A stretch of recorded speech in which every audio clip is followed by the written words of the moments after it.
Yo, what's going on, guys? Daniel here, bringing you part one to a series that I've wanted to do for a while. I'm gonna premise this by saying that yes, this was inspired by people like Vinylic Puma and Killer6 and Jolts Dude and all those wonderful people on YouTube. Just search them up; they have great channels. Anyways, this is part one of my Borderlands 3 legendary item reviews, and today we're going to be covering the Flood, a legendary Jacob's pistol that sports a very unique appearance. As you can see right now, and in the clip, and in the second before this, it sports an animated, nice blue skin depicting water, but something odd you might have noticed is the fire rate. Now, when you first pick this thing up, it doesn't say anything on the card, and it just looks like it's a typical semi-auto pistol.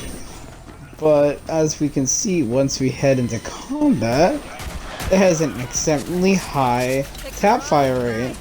But let's say you're just panicking and you accidentally hold down the trigger, and you find out this thing's special ability. It is a fully automatic Jacob's pistol. Now, I just want to take a second here to apologize for this gameplay.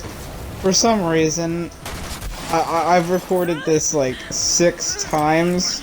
Believe it or not, this is the best, as in less laggy gameplay I can get right now. I don't know why. My Borderlands series has been working fine for the last few days, but as soon as I started to go record this, it just decided to stop working. But anyways, back to the gun. The Flood is a legendary pistol produced by Jacobs. Special ability is, as you can see, a full fire rate. Now, this thing's only real downsides are ammo consumption and its recoil. Now, I have decent anti-recoil in my Guardian ranks, so you're not really seeing that here. But this thing will kick to the roof if you don't control it. But it's a very good second wind weapon, at least in Mayhem Zero, like you see here. Its quick burst of damage is good. I'd imagine this would be good with a character that can get ammo back for critical hits. I think Flak can do that, I don't know. Or maybe Maz's infinite ammo build, this would be good. But in this gameplay, I'm speccing to a hybrid Iron Bear, which I don't use anymore. Explosive shield build. So I'm just gonna say this, that you're just gonna see me mopping through Athenas with this weapon. You're gonna see me killing both the Hammerlock creature, the next few areas of enemies, and at the end I'll have a little bonus clip of how to easily farm Captain Trant as Maz. It's incredibly easy. You can do it in under a minute. And it's what I do when I'm farming Iridium or money. Now, if you're curious about where you can obtain the Flood, it is, like most legendary, at least to my knowledge, only obtainable through random drops. So I'd recommend farming people like Katagawa and Brave Ward. I personally got mine from Katagawa Ball, using an amazing random corrosive Lyuda I got while farming whatever his name is, Gigamind. Sorry, misread the script for a second. I got mine from farming Gigamind. I got the Lyuda, then I went to farm, oh god, I am so sorry guys. I went to farm Katagawa Ball with it. 2 weapons I would recommend for Katagawa Ball is a corrosive Lyuda if you can get one, and then the 9-volt legendary SMG you get from Kilovolt. I'll make a video on that if I can get a few likes on this, I guess. I mean, I'm probably already working on it as this is getting uploaded, but yeah, I'll make sure to make a video on that so you guys can see the strategy. But anyways, back to the Flood. This is quite a fun little pistol to play around with. Now, I don't know how this performs in Mayhem 3. I have no idea, because like I said, this is Mayhem 0, but just in the base TVHM, level 50, this thing does some pretty good damage.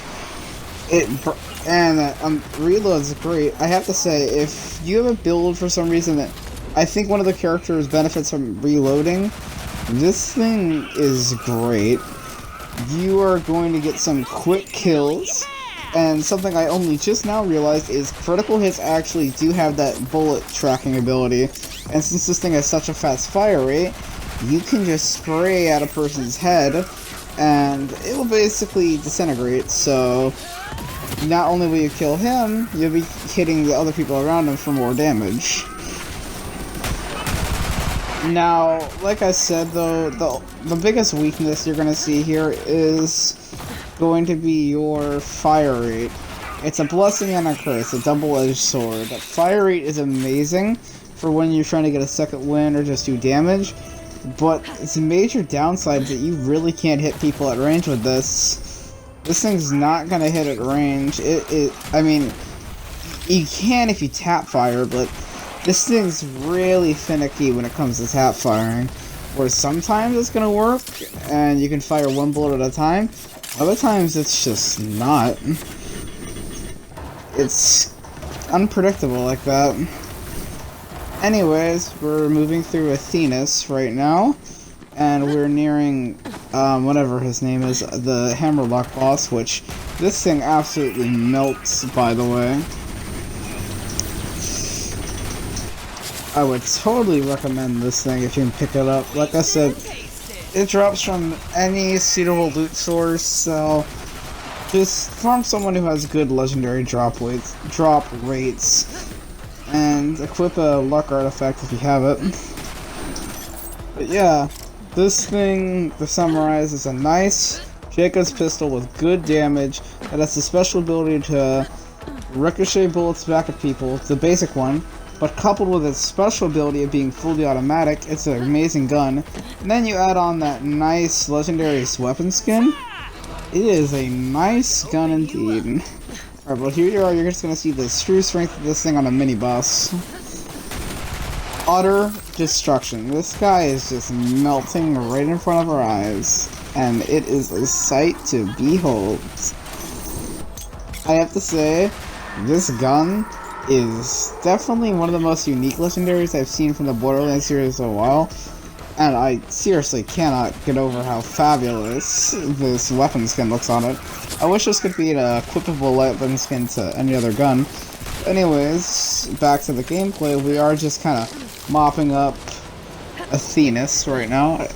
I really hope that's the right name of the planet. If not, check the comment section, and I really hope there's no comment there of me correcting myself, because otherwise I'm just gonna feel stupid. But yeah, we're just about done with the gameplay here, but we are going to be killing Trant in under 1 minute, and I guess we'll start talking about that now. So basically all you need is a grenade that hits multiple times, and a good Torgue rocket launcher, plus the ability that Moz has in the Demolition Woman skill tree. I can't think of the top of my head. It gives you a chance to get grenades and free ammo when you do explosive damage. Now, coincidentally enough, I was using the filbert, which you get from farming Wick and Wardy. I'll make a video on them at some point if you guys want. Which is basically an automatic Hyperion shotgun with this crazy damage, and I would totally recommend it. I was farming Captain Trant with it, and he dropped what I have to say is the second most important part of this build, your grenade. I got a longbow Stormfront, and that's basically all you need. It's a Torgue rocket launcher, that's skill, and a Stormfront. Now right here, I'm just checking the time, making sure the recording is going okay, and right here, sorry, I was running short on time here, so I'm just equipping it, but you can see it for a few seconds. That's basically all you need. It's a good purple rocket launcher made by Torgue, and a AoE grenade if you can get it, but the Stormfront is going to be your best friend for this. So, all you have to do is just spam quite a few Stormfronts to make sure he's getting hit by multiple, switch to stickies and just start stacking. And you want to keep canceling your reloads to stack as many as you can. Now, the easiest way to melt this guy is to plant as many of them on his backpack. And see, look, he's already done. Just plant as many of those stickies on his backpack, which is his crit spot, as you can, and Trant will be down. Which coincidentally is a great way to farm for this. Anyways, that'll be all. Thank you guys for taking the time to watch this